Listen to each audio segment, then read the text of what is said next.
Hi Earth Angels! Kamusta? Welcome back to Pinay Angel Tarot. This reading is a love message for anyone kahit ano man ang zodiac sign mo. General love reading. Kaya maaaring mag-resonate o hindi. So, out of town ako ngayon if nag-wonder kayo kung bakit iba yung setup ko. Anyways, sa reading natin ngayon, nakita ko dito may person dito na namimiss ka niya. Okay? So, it's a very positive intro. Kasi, ang lumabas dito sa cards natin ay namimiss ka nitong taong to. Overall energy natin, we have Page of Wands. This is someone na gustong kumonek sa'yo. Andun yung feeling flirty, feeling attracted sa'yo. At, masaya. Masaya yung vibe. Yung nga lang guys, nakita ko dito, hindi pa siya ready, pero definitely, andun yung attraction. Okay. Pero tingnan natin ha, kasi nung sinabi ko na hindi pa siya ready, in a sense na parang bago kasi to sa kanya.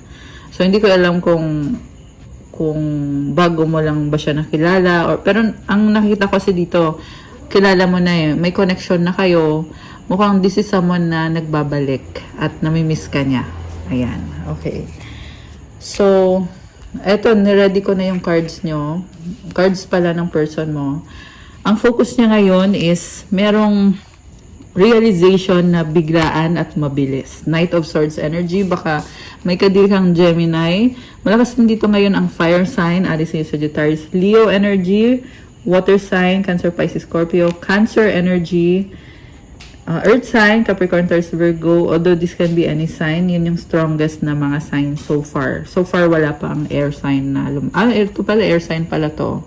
Gemini, Libra, or Aquarius. So, si person mo, meron siyang biglaang realization. Parang bigla niyang na-realize na gusto kita. Gusto ka niya. Ayan. What crosses this person is may mga struggle. The Strength card. Meron siyang inaayos sa buhay niya at gusto niya kasi balansehin lahat. So, 2 to 2 angel numbers. Oh my gosh! Ayan, angel numbers. So, gusto niya kasi ayusin muna yung buhay niya. Kaya, kahit na na-realize niya to, na gusto ka niya, or gusto niya i-pursue yung connection ninyo, pero may mga struggle siya at nagpapaka-strong. So, i-check niyo yung birth chart ng person niyo kasi malakas dito ang Leo. What lies below is the Fool. Again, new beginning. Ayan, kaya naman, very positive. So, ang energy niya dito is taking the leap of faith, taking a risk. Kahit na andun yung feeling niya na tama kaya itong ginagawa ko, pero gagawin niya pa rin. Ganun yung nakikita ko sa kanya. Gemini energy yung nafe-feel ko. Although, kahit naman anong sign pwede dito, baka meron sa chart niya nung sign na yon. What lies above the world, this is an ending and a new beginning. Kaya alam ko na may connection na kayong dalawa kasi andito yung Ouroboros eh. Ayan yung snake na kinakain niya yung buntot niya. So, this is completion of a cycle and upon the closing of a cycle, may bagong cycle na nagbubukas. Kita mo may portal oh. Kita mo yung symbols na yan sa likod. So, ito ay blessing. Blessing tong ending na nangyayari dito. Kasi dahil sa ending na yan, magkakaroon ng bagong simula. And I can feel na merong awakening na nangyayari dito or I feel like dumaan to sa isang struggle itong person na to eh. Kung ano man yung pinagdadaanan nito sa buhay. Pero meron siyang pinagdaanan dito. At ngayon ang nakita ko is ikaw yung nakapagpa-realize sa kanya na gusto ka niya. Ayan, parang more than that actually yung nafe-feel ko eh. Parang na-realize niya dito na love is worth it. Parang ganun yung pakiramdam. Siguro dati hindi siya naniniwala sa love, kaya ganun. Kasi ngayon na-realize na dito na it's worth it, gusto ko mag-risk, I want to end a tough cycle and I want to start a new cycle. Actually, hindi naman niya mapipigilan to kasi bigay ng universe sa kanya to eh, yung ending na yon. Parang it's happening with the divine timing. I mean divine timing is at work. So, sa recent past, Page of Pentacles, hesitant siya dito sa connection nyo eh. Parang 1 foot in, 1 foot out. Kita mo naka-tiptoe siya oh. Ayan, ibig sabihin parang mag-effort siya sa'yo, pero hindi siya sure. Parang tinetest niya eh. Testing the waters. Hesitant. And ikaw na mismo maguguluhan dito sa taong to. Ayan, yun yung mga nangyari na naguluhan ka, ano ba talaga to? Gusto ba ko nito o hindi? Kasi at one moment, papakita niya sa'yo na ikaw yung mundo niya, ikaw yung gusto niya. Tapos biglang kabaliktaran. So, naguguluhan ka din sa vibe na to. Pero ngayon, like I said, bigla siya nagkaroon ng realization na alam ko na kung anong gusto ko. Kung kailan naman merong humahadlang. Or siguro, baka matagal na din tong struggle niya. No? May na-feel ako dito na responsibilidad or karmic connection na posibleng tinatry niyang ayusin sa ngayon. In the near future, we have 8 of Wands. This is either communication or travel. Maraming mangyayari dito, guys. So, kita mo yung mga wands na yan, lumilipad. Galing to sa universe eh. So, ibig sabihin may mga event dito na hindi mo inakala na mangyayari connected sa taong to. Ang ganda, oh. Guys, dama mo yun. Yung parang, ang nakikita ko dito sa panahon na hindi mo in-expect, hindi mo inakala, magkakaroon ng communication or maraming mangyayari. Parang hinahanda itong connection na to para sa isang event or isang union na mangyayari na very big. At the same time, parang tinutuloy nyo lang kung ano yung nagkaroon kayo nitong taong to. So, ganun. And then, ito na nga yung sinasabi ko, yung supportive energy nitong person na to is namimiss niya yung mga memories nyo. And I just saw in the number 654, which is descending numbers. Ibig sabihin nun, taking a step back. So, ito yung ginagawa ng person ngayon na naglo-look back siya, looking back sa memories nyo, sa past nyo. And, kita mo yung aso, oh. Ayan, maliit pa, bata pa siya dyan. Ngayon, ito na siya. Malaki na yung dog niya and may edad na siya. So, ibig sabihin, there's a feeling of nostalgia. Possible soulmate connection or twin flame connection.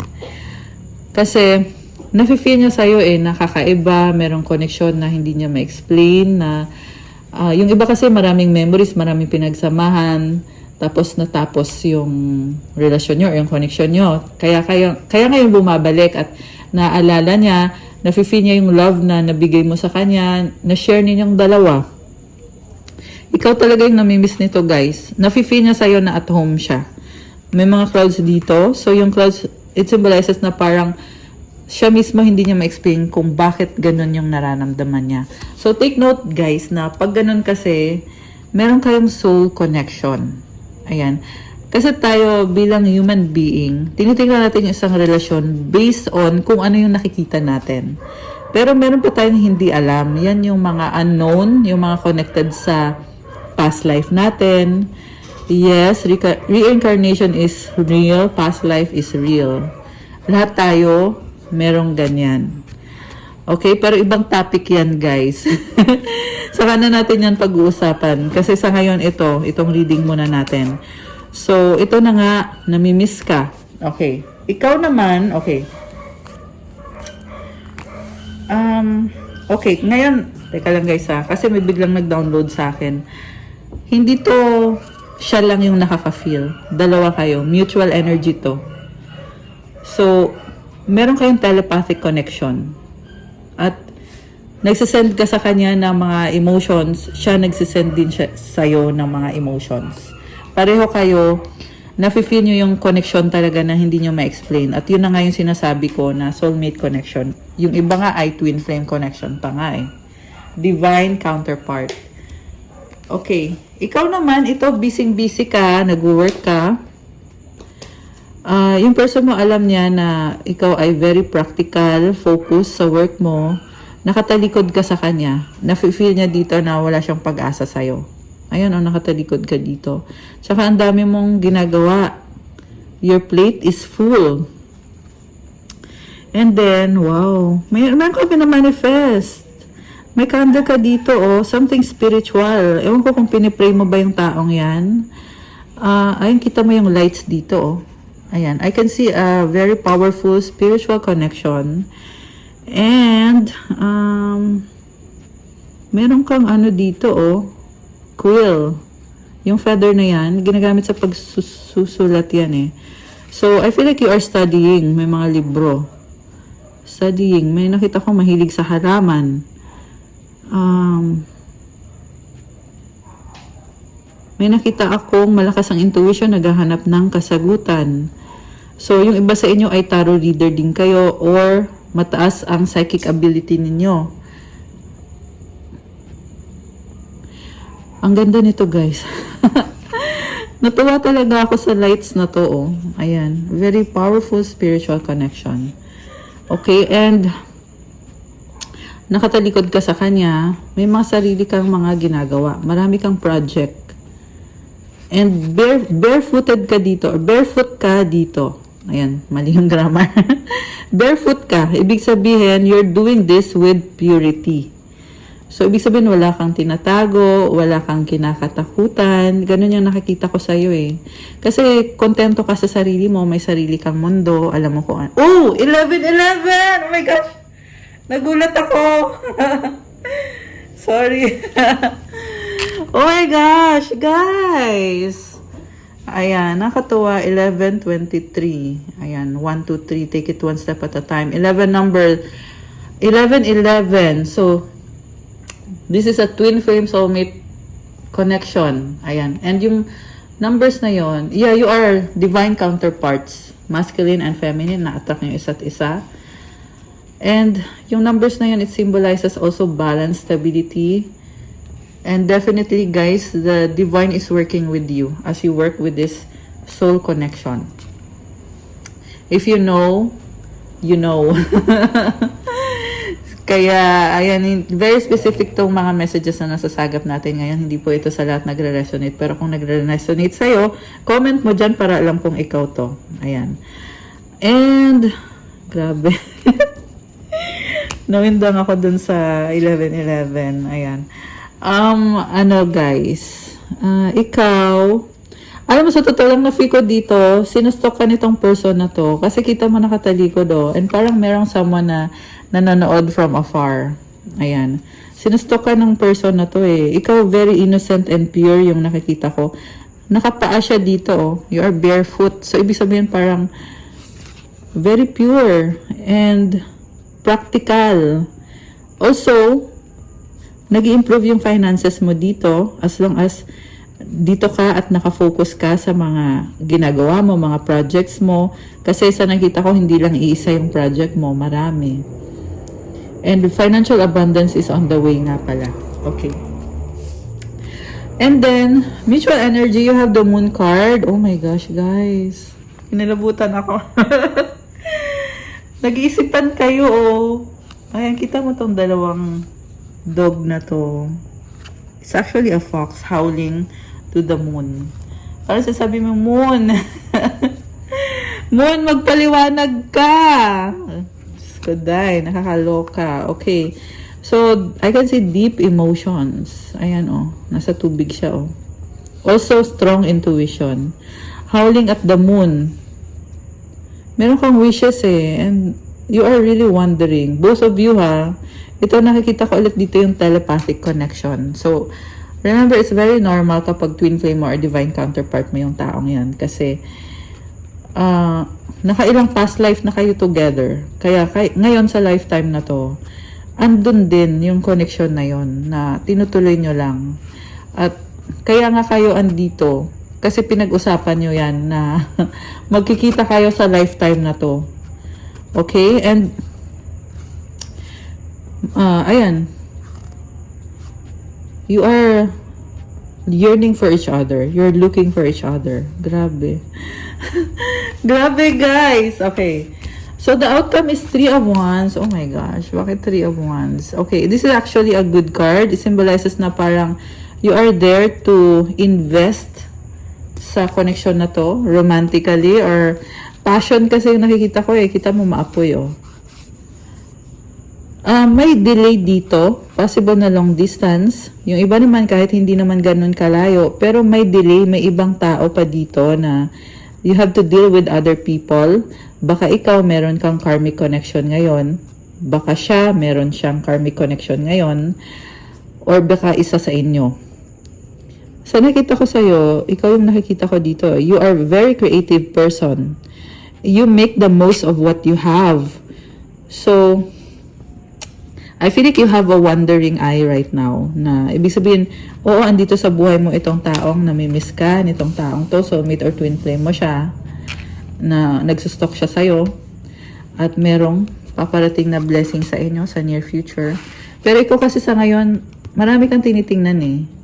Lahat ng anggulo tinitingnan mo, lahat ng sulok ng mundo tinitingnan mo. So, yung iba sa inyo may plano na mag-travel abroad. Yung iba naman, merong mahilig mag-surfing dito. Comment nyo kung kayo ba yon. Yung iba naman, ang nakita ko, maganda yung hair mo, or baka na-attract sa hair mo yung person mo. Ang nakikita ko dito is, may wishes ka, Dandelion ba yan? Okay. Very fiery and passionate ka eh. So, you are very passionate sa kung ano yung nasa harap mo. So, possible din dito na merong option na ina-entertain or baka binubuksan mo yung sarili mo to other options. And, parang nakita ko sa'yo, you are enjoying the moment, making the most out of the moment. So, ibig sabihin, kung wala man sa buhay mo itong taong to ngayon, gagawa ka ng paraan para ma-ignite mo yung passion mo. Kasi, that's how you function. Ganun yung, ganun yung sistema mo.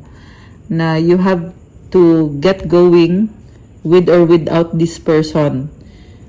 So, ayan, yun yung nagiging problem din siya actually. Kasi, habang itong person na to ay hoping to connect with you, pero ikaw naman dito, ang nakikita ko is you are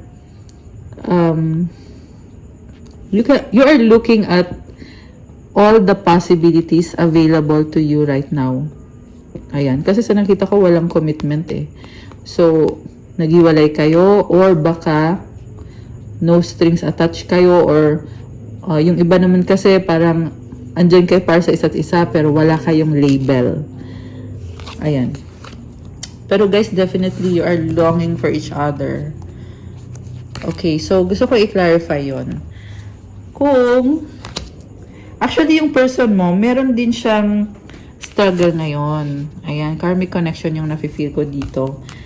And then, ang nakikita ko sa kanya, sa totoo lang mahina yung loob niya ngayon. For some reason. Parang na-overwhelm siya. Parang feeling niya, gusto ko tong taong to, gusto ko tong connection na to, pero bakit ang hirap-hirap, ganon. So, it's either, hindi pa siya ready kasi marami pa siyang kailangan ayusin, or talagang ganon siya mag-isip. Ayan, pero actually very positive yung reading. Yung nga lang na ramdam ko dito yung pagka-overwhelm niya. Na ikaw nag-i-enjoy ka lang, focus ka sa sarili mo at sa work mo, at also tumitingin ka sa mga opportunities mo dyan. Samantala itong person na to, I just saw 88 angel numbers. You are really manifesting. So itong person mo naman na to ay, ayan 888 yung nakita ko, 3 8. Daming 8. Okay. 8 din to daming 8. Infinity symbol. You are manifesting. Marami kang na-attract na blessings, lalo sa finances. Itong person mo naman, ayun, nawala na yung sasabihin ko. So, dali lang guys. Ayaw ipasabi. Ganon kasi yun guys eh. Kasi, ginagabayan din tayo ng angels mo. Kaya minsan, nagtataka ka bakit meron kang gusto mangyari na hindi nangyayari. Kasi, the divine is working with you. May mga bagay na hindi meant to be. Kasi iba yung meant to be. Mas better yung plano ni God para sa'yo. Higit pa sa alam mo lang. Bilang tao ka lang. Tao lang tayo. Pero i-pray mo yun guys. At humingi ka din ng sign. Kasi lagi nabibigay ng sign, ng guidance si God. Yung nga lang talaga, madalas yung mga tao, busy-busyhan. Andyan na nga yung sign. Nasa harap mo na nga. Pero deadma ka lang, wala kang pakialam, pagod ka, busy ka. So, ganun kasi yun guys. Dahil hindi mo alam kung hanggang kailan merong mga opportunity, hanggang kailan meron mga signs. So, ayun. Someone needs to hear that, kaya ko siya nasabi. Okay. So, mag-clarify tayo. Magkakatuluyan ba kayo? Itong taong to? Actually, sa totoo lang, ang nafe-feel ko, yes, pero merong delay. Dahil nga dito, lumabas tong card na to sa near future ninyo. Delay, the reason why sinabi ko yung delay, kasi nakita ko dito na merong tumitingin sa option, merong mga struggle, itong person na to. Pero guys, definitely, itong person na to, naka-deal mo, is willing to take the leap of faith. Or wanting to take the leap of faith. Okay, tingnan natin how this will play out. Pero sa ngayon, ito muna. Kasi, basta sobrang good vibes yung nakita ko sa person mo, guys. Panoorin yung isang love message kasi iba naman yung vibe doon. Okay? Kung hindi nyo pa napapanood. So, ito, tingnan natin. Magkakatuluyan ba kayo? Oh, daming cards ah. Okay. Page of Swords, Two of Swords, The Hanged Man. Okay. So, parang lalim nito ah. Meron person dito na daming idea, daming iniisip, pero masyadong maingat. May fear, merong enlightenment. Okay, merong nagpapastress sa kanya, sa mga kasagutan na hinahanap niya. Ewan ko, nag-aaral ba tong person na to?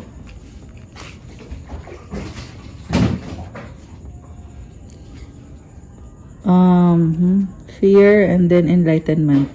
Okay, ang nakita ko dito, you're going through a period of knowledge and enlightenment. Pero merong ano dito guys, humahad lang tong fear eh. Pero guys, kanina ang ganda ng reading, diba? Tapos nakita ko dito, merong pinag-aaralan, punong-puno ng fear, pero sa dulo ma-achieve naman yung enlightenment. This is a process na pinagdadaanan ng person mo. Ang bagal ng movement sa kanya. Okay? So, hindi ko pa talaga masasabi kung magkakatuluyan kayo. Pero gusto niya dito magkaroon ng exchange of energies. Merong 8 ulit oh. Infinity symbol, number 8. Ayan. Andun yung kagustuhan. We have Justice card sa bottom of the deck. So, gusto ibalik yung balance and harmony talaga. Hindi ko masasabi sa ngayon na magkakatuluyan kayo. Pero malaki ang chance. Okay? Ayun. Kuha pa tayo guys. Sa side mo naman. Kasi sa person mo yan eh. Magkakatuluyan ba kayo? Tingnan natin.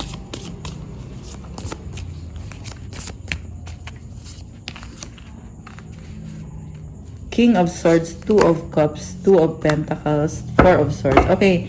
Ang lakas ng air sign, Gemini, Libra, Aquarius. Earth sign, Capricorn, Taurus, Virgo. Libra energy. Water signs, Cancer, Pisces, Scorpio. Earth signs, Capricorn, Taurus, Virgo. So, iniisip mo na mahal mo siya, soulmate mo siya. So, alam mo yun. Alam mo na soulmate mo tong taang to. Ang nakita ko dito, nag-away kayo. Pero sinasabi mo dito, okay lang. Okay lang, tanggap kita. Two of Pentacles, juggling ka. So, nagdadalawang isip ka. Ang nakita ko dito, may dalawang option ka.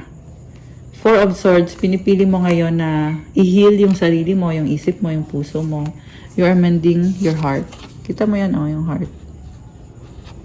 Ayan, may string dito. Ayan. Oh, and you are healing. Wow. Parang nakaano ka ngayon. Merong English dito na rune, oh. Ang nakikita ko sa'yo is you are preparing yourself for the one, for the right one, for the person who deserves you, for the one who is for you. Doesn't matter kung siya ba to or ibang tao ba to. Mukhang nakikita ko sa'yo may binigay sa'yo si universe na may option ka. Sinong pipiliin mo? Itong taong to na namimiss ka or someone else? Someone else na makakabuti para sa'yo din. Makabuti din para sa'yo. So, parang, ayan, sensya na sa ingay yung pusa namin naglalaro. Naglalaro ng plastic. So, it's up to you. Yan ang sinasabi dito. Pero, ayan, definitely guys, the universe has the best of the best para sa'yo. Kung siya man ang piliin mo, or yung bagong option dito. Ang nakita ko yung bagong option is nasa malayo. Ayan, foreigner. Ayan. So, oh my gosh, grabe. Grabe mga revelasyon sa reading natin. Ikaw ngayon, merong owl dito, oh. You may be Scorpio. Sama na malakas ang intuition. Ang nakita ko dito, oh wow, you have a dragonfly. You have, may blessing ka, regeneration. Parang binalik yung vitality mo. Parang lumalakas ka. You have a sharp mind. You have clarity of mind. Pero icy cold ka. Kita mo yung snow na yan sa bundok. Parang out of reach ka sa taong to. Tsaka white yung hair mo dito. So, ang na-feel ko dito, nag-iba yung pakikitungo mo sa taong yan. You have your sword here. You want to fight for what is true, what is right. Hindi naman sa pinipilit mo yung sarili mo, yung sitwasyon, pero ganun lang talaga yung vibe mo ngayon. Which is actually, for me, it signifies strength and experience. Kaya ka naging ganito na nagkaroon ng talagang experience talaga na nagpag-grow sa'yo ngayon. At lumalakas lalo yung intuition mo. So, you will not take anything less than you deserve from this person or from anyone else. Ito, nakikita ko dito. So, andun yung nagda-doubt ka.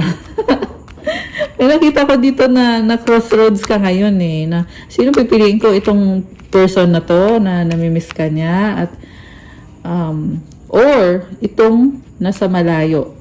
Okay? So, yun yung outcome sa ngayon, guys. Hanggang dun na lang muna sa ngayon. Kuha tayo ng advice para sa'yo. Okay, ikaw muna, advice para sa'yo. Uy, tumalon. Okay. At kuha din tayo ng advice din para sa person mo. Okay. So, para sa'yo, ang advice, change. Oh my gosh. Don't scare yourself with the next 40 steps. All you need is that one next action. You can say to love, just show me the first step and change me into one who can take it. Guys, definitely merong pagbabago. By the way, it's full moon in Aries right now. It's a good time to make your manifestation. Mag-manifest na kayo ngayon. Very potent ng full moon. Magdasal kayo. Okay? Kasi yung dasal nyo, dinig ng langit. Very strong ng ngayon, ng energy portal na nakabukas ngayon. Mag-manifest kayo, guys. And it's Aries full moon. Ayan. Also, you need to take steps. Ayan, sabi dito, huwag kang matakot. Ayan. Kasi alam mo na marami pang possibilities na mangyayari eh. Yeah. Itong connection na to, parang tinatawag ka na i-pursue itong connection na to. Itong main person mo na ni-reading natin. Gawin mo lang daw yung susunod na action. I-pray mo daw na ipakita sa'yo kung ano yung una mong gagawin. At baguhin ka para ma-handle mo itong pagbabago na to. Ayan, grabe. Yung person mo naman, abundance! Wow. Divine Beloved, please show me how to feel fully deserving to receive. I release my ego's plan and open to being a vehicle for abundance. I love this, guys. So, para sa person mo, bumalik kay God at ipagdasal na ipakita sa'yo kung paano tanggapin yung mga blessings na binibigay sa'yo. I-release or i-let go yung ego mo, yung pride mo, i-let go mo yan. Sa person mo pala to, ha. Alam mo kasi, guys, yung pride kasi nakaka-block ng blessings yan eh. Kasi kapag ma-pride ka or ma-ego ka, yung blessings na, by the way, I saw 66. Ayan, so yung angel numbers yun. Kasi na, ako eh, napatigil ako, kaya alam ko na angel numbers yun. So, yung blessings na papunta na sa'yo, hinaharangan dahil may pride or tingin mo ayaw mo yan, hindi mo deserve yan, deserve mo something better. Alam mo yung nagiging choosy? Nagiging choosy ka, tapos nagiging padalos-dalos ka. Ganun kasi yun, if you're working from your ego, padalos-dalos ka sa mga desisyon mo or sa mga ginagawa mo, or mali yung mga nagiging desisyon mo, mali yung landas yung mga pinipili mo. Ego kasi yun. Kaya sinasabi dito, i-release yung ego. Pag ni-release yung ego, magbubukas yan ng daan para makapasok yung abundance. Para sa person mo to. Pero pwede mo i-claim para sa kanya. Comment, claim abundance. I-claim mo para sa inyong dalawa. Lalo na para sa sarili mo.